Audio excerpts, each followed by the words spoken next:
members. So we are really happy in terms of like presenting, as Janet said, this like expanded study. Like we have like now 4 tropical classes. So we're going to today spend a few time on the methodology and explaining where this came from. But mostly we're going to talk, what are the implications and what are the strategic takeaways and the results of the study today. And then I will be happy to contribute to the panel discussion later today. First of all, the overview. How broad and how reliable this study can be. So we are considering a sample of 10 years of all the molecules that have been launched, approved by FDA and EMA. So it's a pretty large sample of molecules to study. We are now in 10 countries in Latin America. So we are covering almost like 82% of the population. And finally, when you get the list of NAS, the new molecules that were approved globally, with these 5 therapeutic areas like oncology, orphan drugs that we have since the beginning, since the 2022.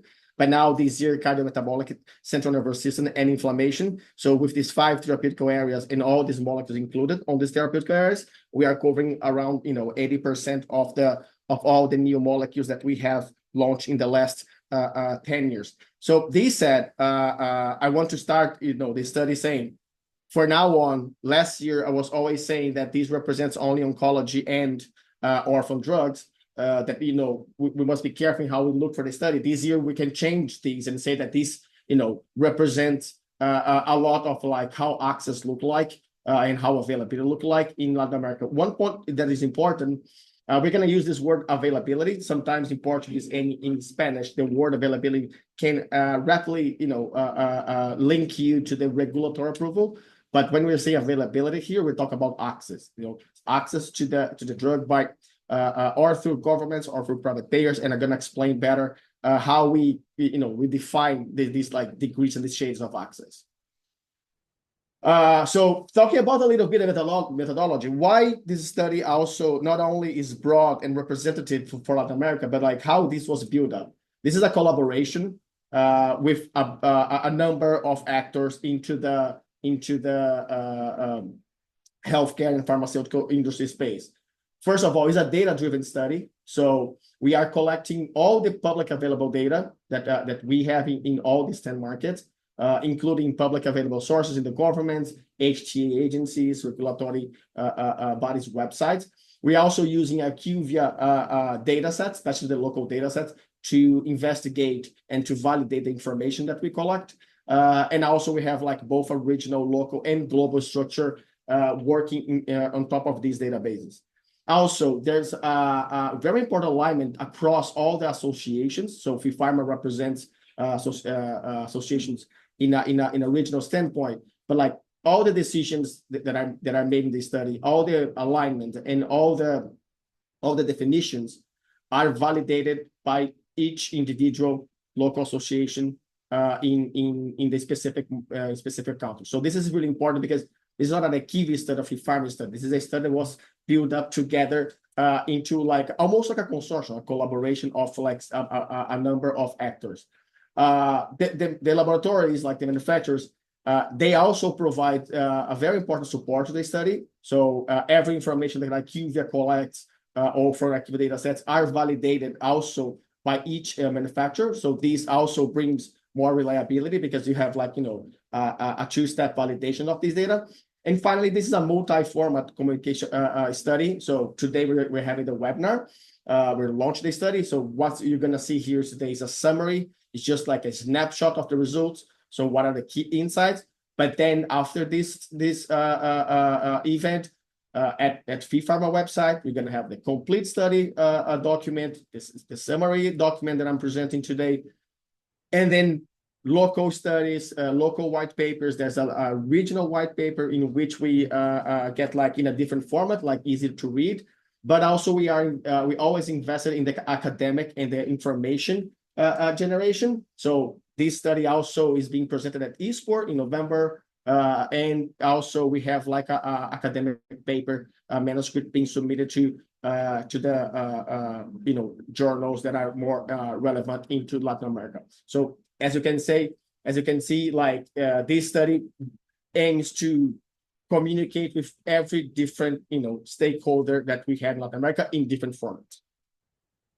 So when we talk about like access for this study or for availability, there is a shade of availability, right? So especially because access in Latin America, the healthcare system are pretty fragmented. So most of the Latin American health systems, are composed by public and private, but also by subnational and national, decision makers and formularies. So in order to address these challenges that we have in how to define if a patient has access or not to a molecule, we create some criteria. So all these molecules that I described, these 10 years molecules launched, approved by FDA, we create this category. So what they mean? First, you can have like that are not approved and not available. So it means these molecules are approved by FDA or EMA, what comes first, but still not have like the local approval in Latin America. Then we come to the second one. Let me get my laser point. To the second one that is approved but no availability. It means that you have regulatory approval, but there is no reimbursement or access through like an institutional body. It means basically it's fully out of pocket. And we say out of pocket, it's not cost sharing. It's basically fully patients paying from their the full treatment cost with their own funds. After this, we saw that are some some HMOs or prepagadas that we have or healthcare insurance private. They start to include this on their formulary, so we get this only private when you see like this gray shaded. Then we start going to more subnational access and start like getting to the public systems, but in a decentralized or fragmented. It can be a province, it can be like a subnational payers, decentralized payers as we have in Mexico, or in any other form. So the definition of what is limited and what is full availability, and full availability means being included into the national formulas. So all these definitions here for each specific country were validated by each manufacturer association locally. So and this is a work of like 3 years, refining, and right now we do believe that we represent and we can compare, because the main point here is like how we compare countries to each other. So like what are you gonna see in this study? Like what are we measuring to this study? So first we measure the time for availability. So how long it takes for a patient to get access to a therapy. And then I will explain better this on the next slides. But when you say time to availability, we are assuming time for availability, full availability, the green one that I have like on the last slide, and limited availability, like the yellow one. So green plus yellow. So basically, this is the average. But the average time does not tell us a lot more. We just understand how long. So then we need to understand what is the status of this, like how available is this. So then we come to this availability status. This is basically we evaluate how many of these molecules have full availability, how many of these molecules have like limited availability across all these different countries, and also in a breakdown by each therapeutic area. I will present the more general summary today because of the time and my colleagues on the panel. I want to respect their time. But when you go to the study at FIFARMA website after this webinar, you're gonna have like all these breakdowns, especially by therapeutic areas, and you're gonna see like how interesting it is like to see like it varies across the therapeutic areas. But at the same time, what's the quality of the access, right? So if you just know how many, I'm not understanding like how innovative as we are, using 10 years of molecules. So then we come like the availability over time. The availability over time analysis will bring you the maturity of access. So if there are a number of molecules that have full access in a specific market, a specific country, how old these molecules are. Are we including the innovative molecules, or are we just catching up with things that were launched like 10 years ago and approved like by FDA 10 years ago? And finally, how fast access is moving, because if innovation is coming, we need to understand if the HTA agencies are, being able to evaluate in the same pace that innovation is coming, being approved. So then comes the improvement index that measures the pace, the speed of how molecules are moving from one status like limited access to full access. So how many of these molecules are moving from one year to another? So, and then this comes with the improvement index that we are really happy that this year, like an improvement from our study from last year, availability over time and improvement index will give us like way better, understanding of how availability and access look like in Latin America. Going to the results, I will start with the average time for availability, which you can see basically these charts have a lot of information. I will try to be pragmatic and assertive here, bringing some of the snapshots, but remember that the complete study is available at FIFARMA website. So if you see the average time for a molecule having, having regulatory approval, it's like 33 months, around like 1 year and a half. Okay, I'm sorry. And the average time to get access, to be available, at least full or limited availability, is like 2 years. So it means that in average, in all these Latin American markets, in countries, it will take like 2 years and a half or more for a molecule to be regulatory approved, and 2 years, additional years, for patients to get access. But then there will be some interesting differences here. So we can compare Brazil and Colombia. Brazil has the shortest regulatory approval timelines, but one of the longest time for availability, like 23 and 31. On the flip side, if you look for Colombia, it takes like 38 months to get regulatory approval, but then a short period compared to Brazil to get like these molecules available. Then we can have like other markets like Chile and Mexico that are more closer to what we have in average in the region. When you look only for the time for availability, time for access, so we see that markets that are more, they have like a stronger structure, a larger structure like Brazil and Mexico, or it has like a difference, a very strong private setting, Brazil and Chile. It takes more time to get, full availability or limited availability compared to markets that have like or less fragmentations or have like a smaller structure in which discussions with the HTA agencies or the regulators will be shorter. But then when you see all these signs here, we can compare across the therapeutic areas. And what is interesting is that in average, if you look for the green, this like asterisk, that is orphan drugs. Typically, orphan drugs are always, like have a shorter timeline compared to the average of the country. One very interesting example is in Chile, where orphan drugs has one of the shortest timelines, especially because of Ley Ricardo Soto, for instance. But at the same time, we can see some characteristics of the country. So if you get oncology, in some markets tend to have like a larger timeline. So if you get like Brazil with 31 months in average, if you look for oncology here, this like blue square is like way longer than the average, and Chile the same. This is associated as well with the with the more rigid structure and like more tight HA process, but at the same time as well of having like a more sophisticated private market structure. This said, looking for right now, going to the results in terms of like what of the status, right? So how access look like in Latin America? If we got the list of all the molecules that we evaluated, there are 365, coincidence of the number of the days. So these are the number, 365 is the number of molecules that were approved by FDA or EMA in the last 10 years.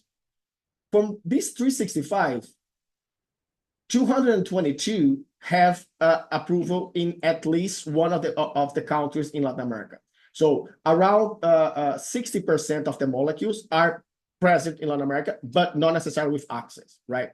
But when we go to this like public availability, what did it mean? This is only the green bars that you see, like full access, access for into the national formulas. So here we see that only 35% of molecules have full access in at least one country, right? If we expand to the yellow, that is the limited availability, like green plus yellow, we get to almost half. So we are saying that only 35% of molecules have full access in Latin America. So this is very, small if you think like we're looking in a time out of 10 years. But then how old is these molecules in terms of like the year and when they were launched? How this also explains, like, is that a line, or we're just bringing, we're still lacking with the bringing some more innovation. These are the molecules approved by FDA by their year, and then in blue you see those that are approved, have like approved regionally, and in gray you see those that are not approved yet. Of course, the most recent molecules, we're gonna have a gap because it takes time for evaluation, for sending the dossiers. But also we still see, a very large number of molecules not approved with like 5 or 6 years. So this is also associated with all the process of regulatory approval. When you look for the status, I feel this chart is one of the most difficult to get in because there's so many information, so much details. But I will make an effort here to get very pragmatic. So basically, access varies a lot across these markets in Latin America. So if you see the green bars means the full access, and the yellow bars the like partial access or limited access in the subnational standpoint in the public. But you see that most of the markets, molecules are not fully available, excluding for Colombia. There is a very particular situation, and Peru that had like a very recent change on their healthcare system. In most of the markets, you're gonna see more of yellow than in green. And at the same time, the difference between the limited plus public and this red dot here, that means like all the molecules approved in a specific country. When you see this gap, this is the gap of the out-of-pocket. So there will be countries where the out-of-pocket gap is bigger, like Brazil or like Mexico or like Peru, and where countries where the out-of-pocket component will be smaller, like if you see Chile, if you see Ecuador. This means that patients can have like some sort of access in the private setting faster. And the case of Brazil especially is going to take like this large gap because Brazil private setting has a national formulary, is more complex to get into the private setting compared to other premium private payers that we have across Latin America. When you compare like market by market and looking for across the TAs, and I believe this is one of the most interesting analyses that we have for this year. In general, these like therapeutic classes, they are kind of similar. If you see like 33 to 40% of the molecules are fully available, and another 25 in average have limited, and another 25 to 30 are private available. But this represents the entire Latin America, how this varies across each of the markets. Then here comes interesting, because if you compare Colombia, and this is one aspect that we have like a large availability, because especially the contributive and subsidized regimes, like this difference. But look at like Mexico has a structure that is closer to the average, but like still smaller. But you see how consistent, like oncology tends to have more access, orphan a little bit less, and the other three TAs will have like even less. But then this is consistent to some of the other markets I'm going to show. But see how Brazil changed completely different. So oncology, although in general has more access in Brazil, only 4% of the molecules have full access in oncology in Brazil, like on the national formula. This is very, this is associated with the funding model and how Conitec actually make their decision. But at the same time, you see that the Brazil compared to Mexico and the average has a very strong presence on the private setting, especially for oncology and CNS. When you see Mexico is more consistent to the average, but at the same time, still below. So markets like Brazil, Mexico, they are more complex and larger, especially being more fragmented. We definitely see more challenges in get like full access. Argentina is like a very particular situation, especially because like more and more Argentina gets fragmented. So mostly of the molecules will be kind of like a case by case, or on the only available on the private. When you go to another sample, or like Chile, Peru, and Ecuador, you see like how Ecuador concentrates a lot on the limited access, so still lacking to go into the national formulas. But see how the private the private setting in Chile, because of the ISAPRES, are very representative compared to the full access. So it's interesting because like Chile and Brazil, although like pretty different in terms of size, they have like a kind of like similar structure, because it's the only two countries where the private market is like more institutional, not like only a premium market. And interesting to see like how Peru evolved because of like some of the changes that are happening there, especially in oncology. And when you go to the Central American markets, we see that very few of those having like full access, and in the majority, the molecule have like access through or supranational, or like only a subset of the population will have access to this, and for the payers. Moving forward, as I mentioned, knowing the time and the status does not give us the quality of access. So from now on, we're gonna now investigate like what's the quality of access, how what's the maturity of the access that of the molecular access that we have, and what are the implications for that. So here, similar to the chart I presented like prior in my presentation. So these are the number of molecules across each of years that were launched and approved in Latin America, but different from the bar that you saw, that the gray and the blue one. So it's like these are the blue bar that you saw in the very beginning, but now with a double click into the quality of access and the quality of the maturity of these molecules.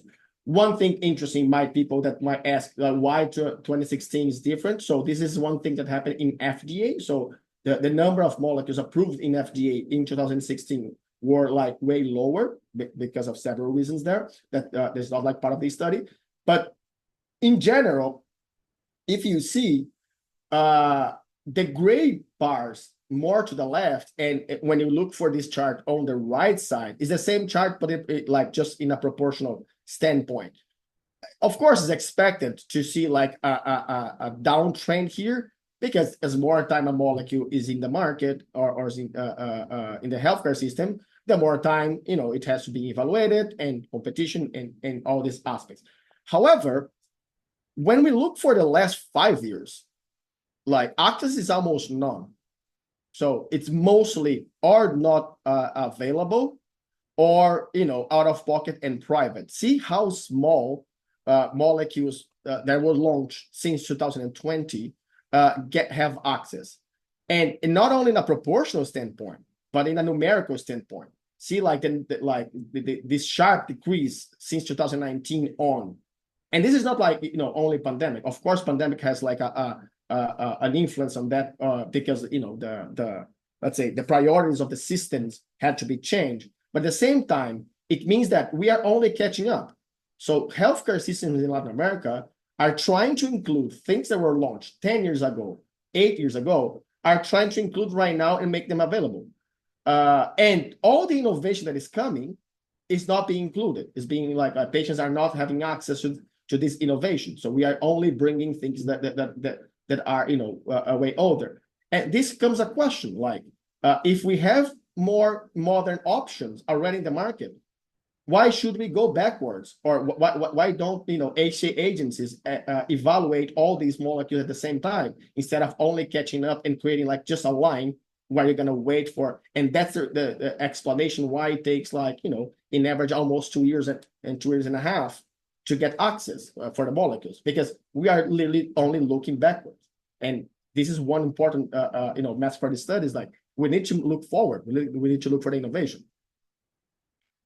When you go to the improvement index, like remember, I mentioned that the improvement index will calculate or will assess what is the pace of innovation. So you saw on the last chart how many molecules are arriving, how many new, innovation is arriving, and this will pressure the system. And like the expected, like reaction that we imagine for the system is like improve the pace and have more evaluation to get more molecules inside. I know there's discussions about like budget, but at the same time, as more molecules comes, there are more competition. There are molecules losing their patent. So that should be the cycle, right? So as more things comes and more innovation comes, the more we create competition, and the more we're expected to move.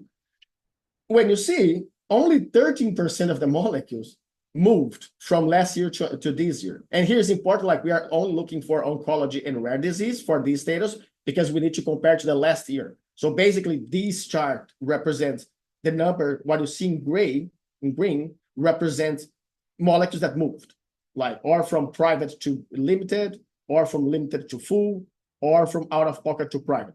So at least one movement happened. And you see, like, this shows that only 13% in average, but even like Brazil and Peru, that are the biggest one in terms of movement, you see like how small, like only 20% of molecules are moving. And you see the number, like more and more, the number of molecules being launched are increasing. So it means that we are creating a backlog.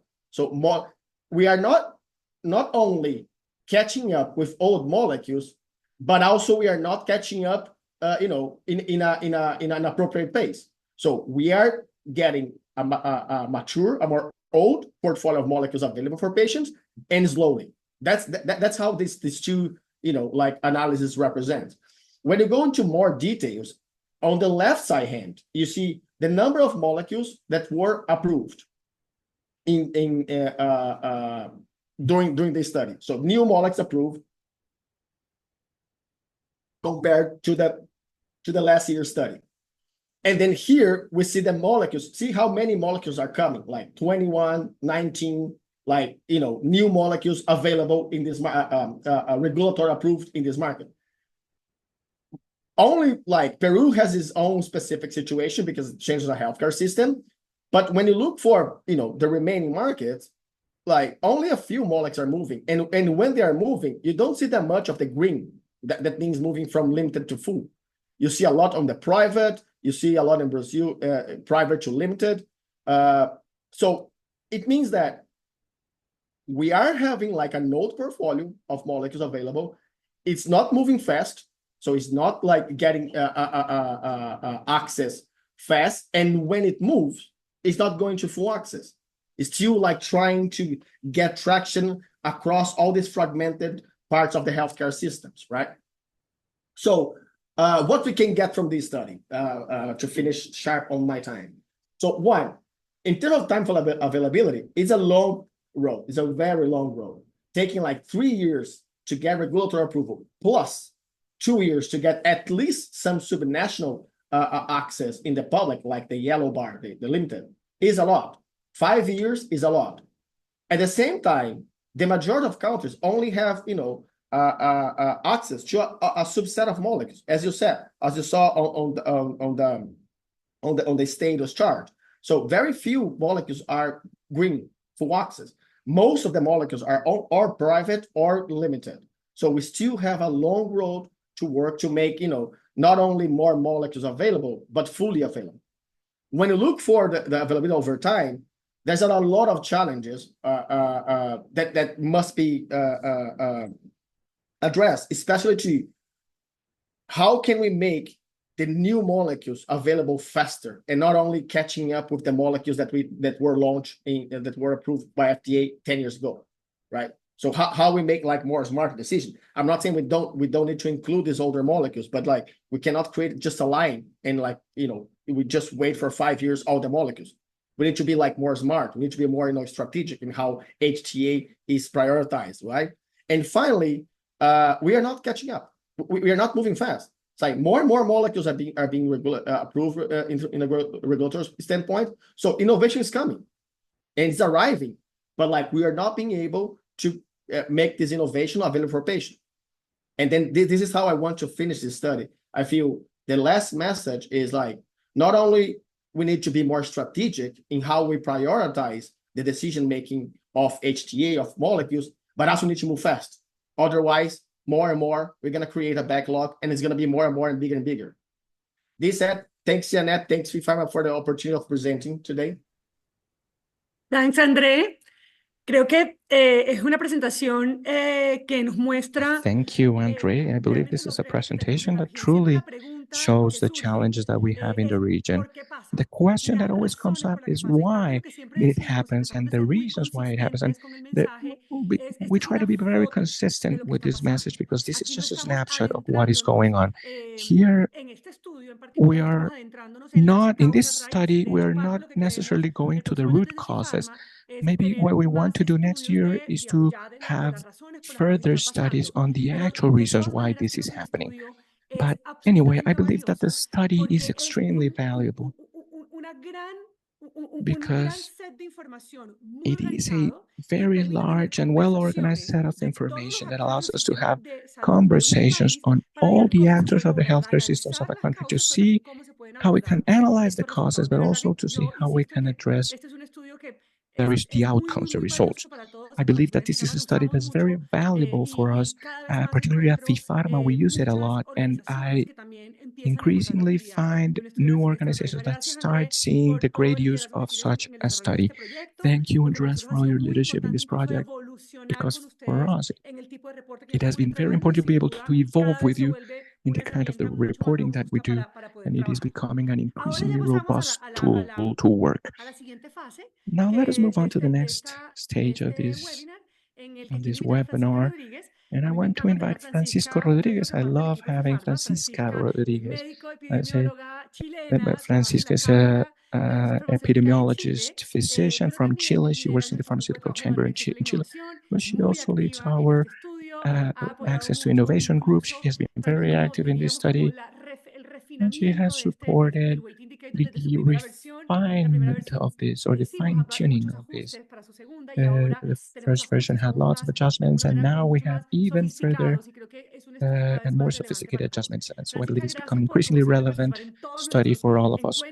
Francisca, thank you so much for participating in all our meetings, and then I'll give you the floor so that you can invite the other panelists and get the conversation started. Thank you so much, Janet, for the opportunity to be moderating the launch of this study today, which has been a process that has involved many people and has managed to put the discussion on the table about the availability of innovative medicines without taking too much time, as we don't have that much. I want to introduce you to our great panelists who have been invited to talk about these issues today. I want to start first with Dr. Veronica Velázquez, who is a PhD in psychology from Universidad Autónoma de Mexico and a psychologist from the Clinic on Obesity and Food Conditions. She's currently president of the NGO Obesidades that focuses on obesity and its treatment in Mexico. She's a member of the National System of Researchers and a teacher of the postgraduate school at UNAM. We also have the participation of Dr. Flavia Zucco. She's a physician specializing in family medicine. She has a master's in health technology assessment and a degree on medical management. She has authored so many books and papers. She has over 20 years experience integrating health technology assessment in reform efforts in countries like Turkey, Ukraine, and others. Dr. Suku is also a main technical advisor of MS8 for health financing schemes, health technology assessments, and access to market. And she's very well known as the president of HAI, a global association on health technology assessments. Thank you so much, Flavia. And our last panelist is Dr. Diego Guarin, who is an MD with a master's on public health in developing countries from the Institute of Tropical Medicine from the United Kingdom. He also has a master's in health economics and pharmacoeconomics at Pompeu Fabra University in Spain, healthcare management and economics, from the London School of Economics and Political Science in the United Kingdom, and he is currently Regional Director of Market Access at MSD and the chair of the ISPOR Latin American Consortium and member of the organizing committee of the Latin American Forum on Policies. Thank you, Diego, for joining us today and for having been one of the leaders of this study. I want to start with Diego. And we have seen how the W.A.I.T study has been evolving and how we have been increasing the number of countries. We already have 10 countries, a large part of the population in Latin America in this study, and 365 medications that were approved by FDA or EMA until 2023. And one of our main concerns is the inequality that we view in access in the public system versus the private system, where all the molecules approved by the local authorities in each country, we see that over 80% of these molecules become available in the private market, but only 58% become available to some extent in the public sector. And this gives us a difference of 25% between the public sector and the private sector. So I wanted to ask you, what do you believe are the main barriers for access to innovative medicines, and how can we create policies that promote a more equitable and sustainable access to innovation medicines in Latin America? Thank you, Francisca. Thank you all for logging in. The report will be available on the website. I understand that there are some questions about this, but it will be available. First thing I want to mention is we should always look at this data based on the context of each country. Despite the fact that we have placed some slides comparing countries against each other, usually what's best is to look at the information country by country and compare them against previous years, 2023, 2022. And when we only had rare diseases and orphan medications, we understand that rare or orphan medications require a reimbursement scheme that is usually public or out of pocket. So regarding your point, Francisca, we see that there are inequalities in each country that are explained by different issues. First, fragmented healthcare system. In our countries, we usually have systems that are like in parallel. You have a private part for people with higher income or who have a private health insurance from their companies. They have faster access to locally approved technologies and higher access to, or less restricted access to technologies, which is what you can see in Brazil, as Andre was showing. Or we have systems that within the public sector are working in parallel. A classical example is Mexico, where they have a social security, which offers healthcare for people who have a private jobs or jobs in private companies. Usually they also have a private insurance in addition to public insurance. And the rest of the people, we have the people that don't have a formal job, that are attended to through subsidies, or people who are in subsystems such as the military or oil workers or the federal government employees. So these are the kind of inequalities that we're seeing within the private sphere and also within the public sphere. Some of the things that we need to look at is, one, regulatory. When we look at regulatory differences, someone is asking if it's a strategy of the companies by prioritizing some countries. Yes, partly it could be a strategy of the company by prioritizing some countries, but not only because of the number of people in the country, but it could also be because of the requirements of the regulatory agency. And that's where FIFARMA has been working with its regulatory team on reliance. And the ones without reimbursements, what are they asking from us to make the decision? Even in the form, what type of evidence are we being required, and then whether the assessment or let's assume that there's an agency for health technology assessment, whether the decision by that agency is binding or non-binding, the decision to include a certain technology for certain patients. And then that's where we find the fact that fragmentation makes things hard and becomes a hurdle for patients in Latin America from gaining access to technologies that took so long to be developed and so long to be approved, and even more now in being reimbursed. Thank you. Thank you, Diego. And taking some points that Diego was mentioning, we're talking about the decision-making process in the health technology assessments, where we're lacking some clarity about the evidence requested and whether decisions are binding or not. Rabia, I would like to ask you, what role do health technology assessments play to ensure the entry of innovative medications? And also looking at inequality in the systems, as Diego was mentioning, the inequality between the public and the private system, but the inequality we see in coverage rates in these 10 countries of the study. How could evaluation or assessment techniques could be adapted to each of the particular contexts of countries in Latin America? Thank you, Francisco, for the question, and I would like to greet all the participants of this webinar and the speakers as well.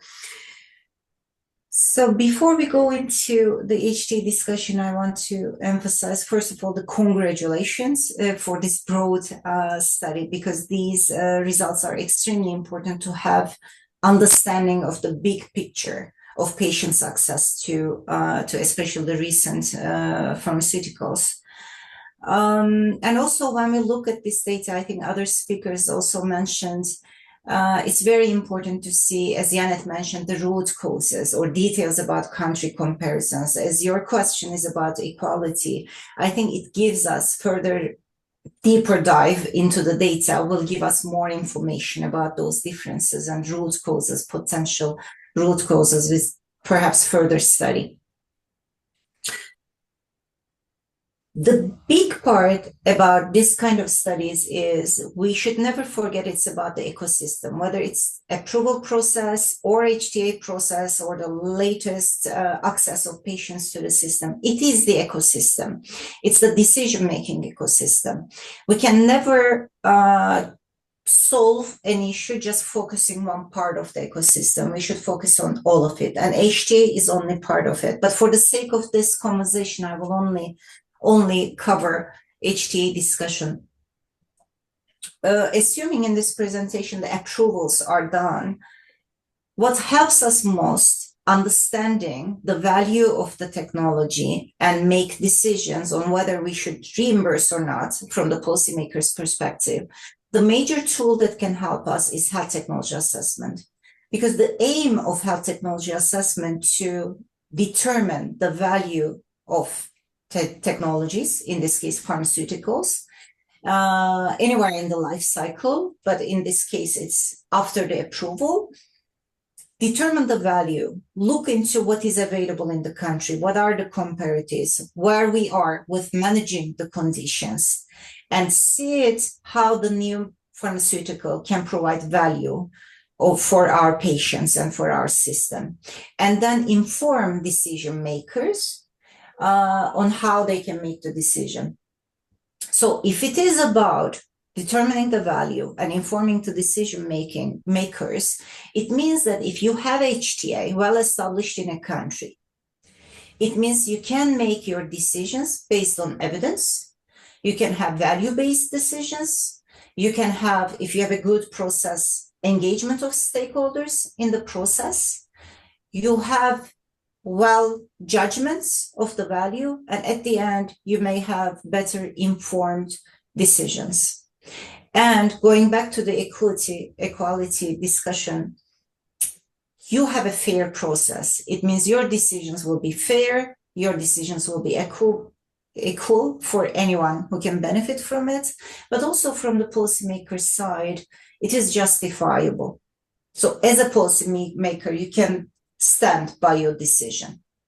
The contrary, if you don't have a good HTA model and your decisions are ad hoc, is not structured, is not well established with certain methods and so on, it means you may make unfair decisions. You may make decision in one way for one medicine and not in the same way for another, which creates inconsistency. And it may also, unfortunately, reduce the trust of anyone involved or anyone impacted by those decisions. It could be patients, it could be clinicians, it could be manufacturers, it could be researchers or academics.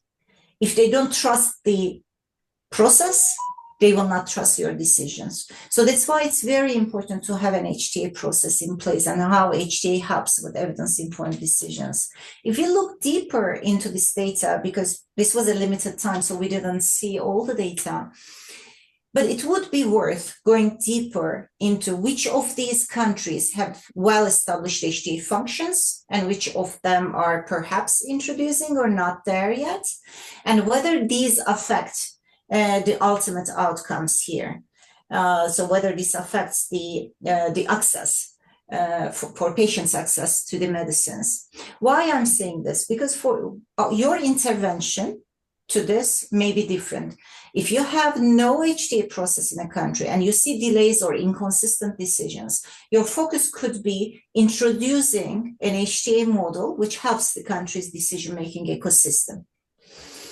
But if you have an HTA in place and if you see still some challenges, it may be due to methods, it may be due to processes, it may be due to the ecosystem of decision making. So HTA may not be well positioned in the ecosystem. It may be due to monitoring of the results. So there may be hesitation of deciding based on HTA recommendations. And if those are the cases, then we need to focus as an intervention how we can improve HTA process. And Andre also mentioned that all these have to be timely, because it's not about you make a perfect decision at some point in time. No. The purpose of HTA is not only to make decisions based on evidence, but it's also providing the evidence that supports your decisions on a timely manner when you need it. And it's why the processes, the methods, the capacity should be improved and revisited if there's something wrong there. And that will improve overall decision-making process.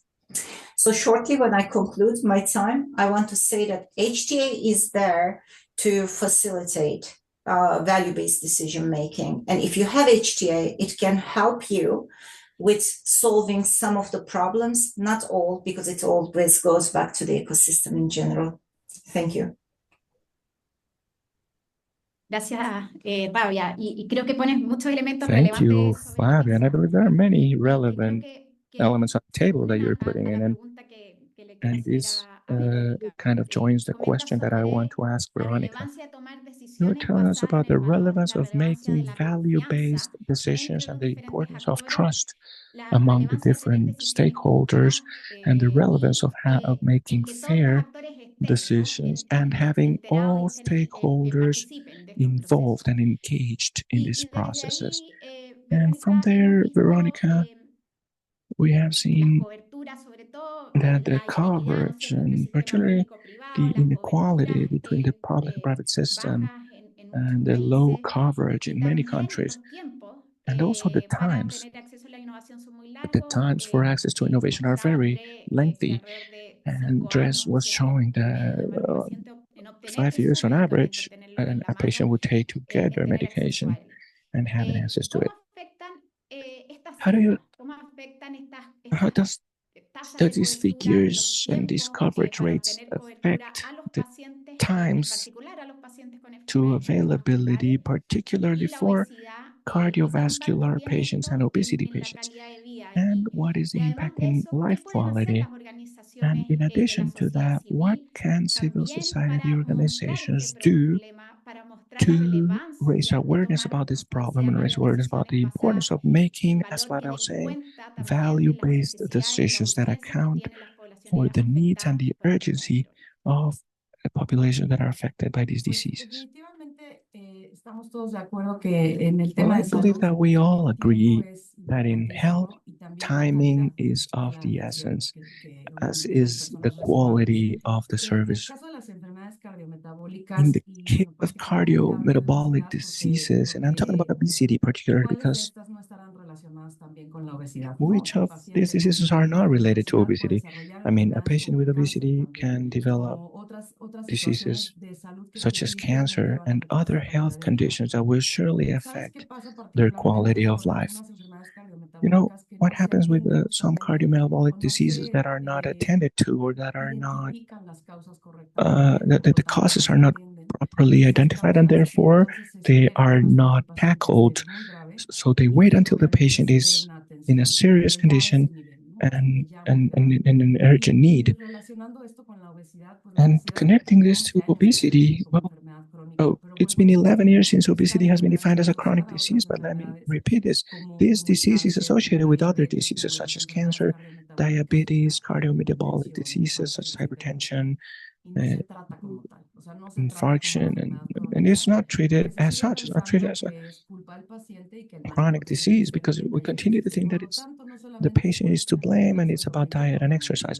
So therefore, it's not only about the delay in the time of availability from a molecule getting to the hands of the patient, but even having access to that molecule through a public procurement system. It might be that many healthcare professionals, or those that prescribe molecules, don't do so. They might take the patients away from that because of that stigma, which is obsolete.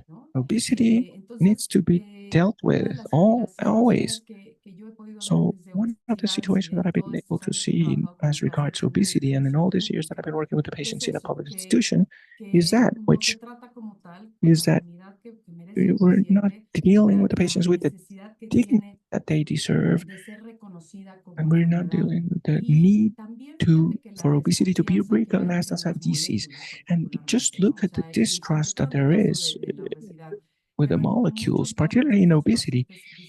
In many cases, the patients themselves say, if I take this in the long term, and that's how you treat chronic disease, if I take this, it's going to affect my kidneys, it's going to affect my liver.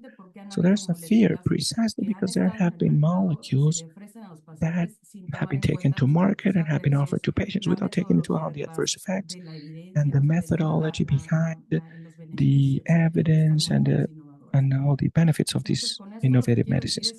So with this, what I mean is to say that we need to do some joint work. This forum is very important to raise awareness with physicians about the importance of treating all the diseases that the patient has. And I emphasize on obesity. We need education all around, education in capital letters, education in schools, education in work centers, in institutions, and with the authorities to raise awareness about the fact that not only primary prevention is important, secondary prevention is also important. At least in Mexico, it's over 74 million people with obesity, so we cannot wait any longer. Even this time that it takes is terrible. I mean, we cannot afford to delay things further because of this type of situations. Thank you, Veronica.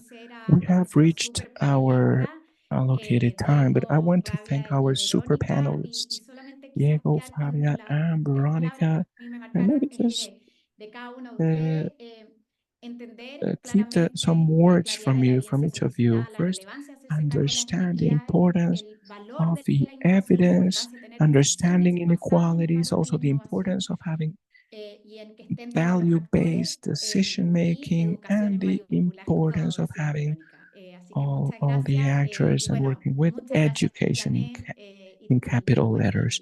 So thank you, Janet. And I will hand the floor to you to give us some closing remarks.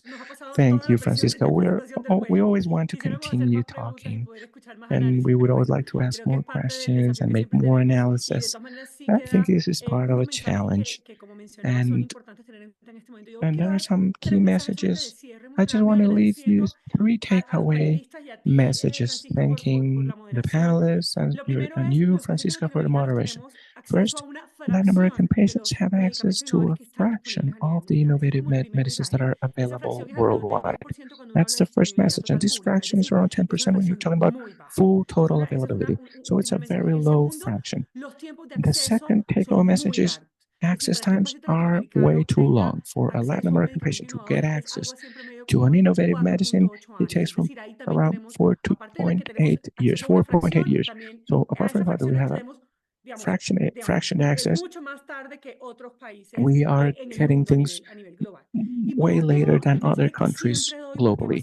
And finally, a takeaway that I always state, because I'm fully convinced about it, we all need to work to overcome. We need to sit down and talk. We need to find forms and ways together, the government, civil society, the industry, the academia. We all need to sit down together. Organizations such as the one led by Rabia, we all need to sit down together to find solutions for these challenges that we have. One single actor holds doesn't hold all the answers. All of us need to put forth an effort. Thank you all for your participation. We had over 190 people logged in at a given time. They have now dropped a little. We still have 146 people. To all you 146 attendees, you have the QR code of the white paper. You will also find it on the website of FIFARMA.